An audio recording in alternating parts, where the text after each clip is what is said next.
Good morning, this is your stats sensei, Mr. Spensei, and we're going to do a warm-up on chi-square goodness of fit, and this will be the first one.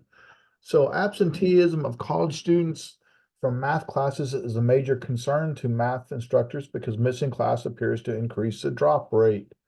Three statistics instructors wondered whether the absentee rate was the same for each day of the week.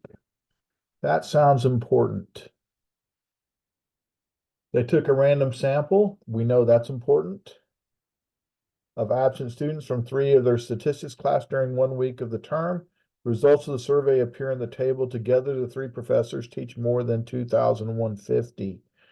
In the space below, lists and labels the important information that you, or the information that you think might be important.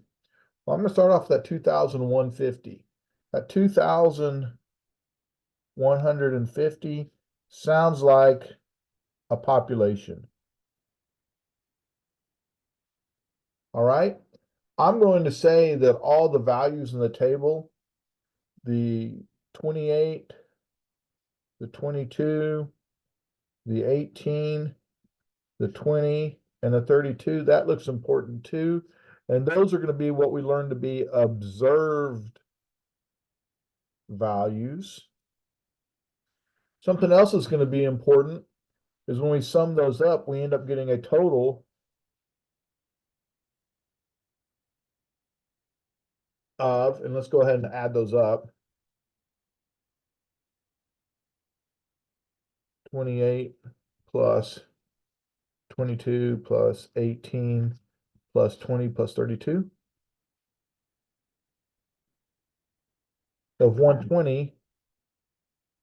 And the reason that's important is that's my sample size.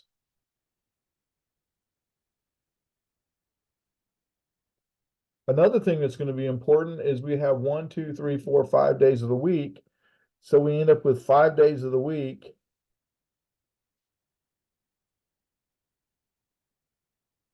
So that means we have, in this case, 5 categories. And we'll talk about that later, but that really ties into our, that will tie into our degrees of freedom. So 5 categories for, and I'm just going to put DF for degrees of freedom.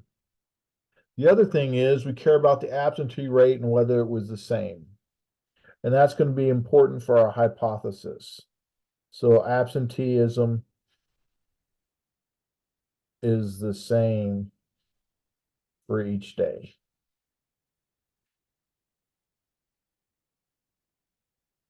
All right. And I'm going to write ho slash ha. All right, for our null and our alternative. So that's probably most of our important information. I left off one thing that I should go ahead and write down. They told us we had a random sample. And we just said that our random sample was of size 120. All righty. Well, I hope that helps and hopes to get you started on chi-squared. Looking forward to seeing you on the next one. Thank you.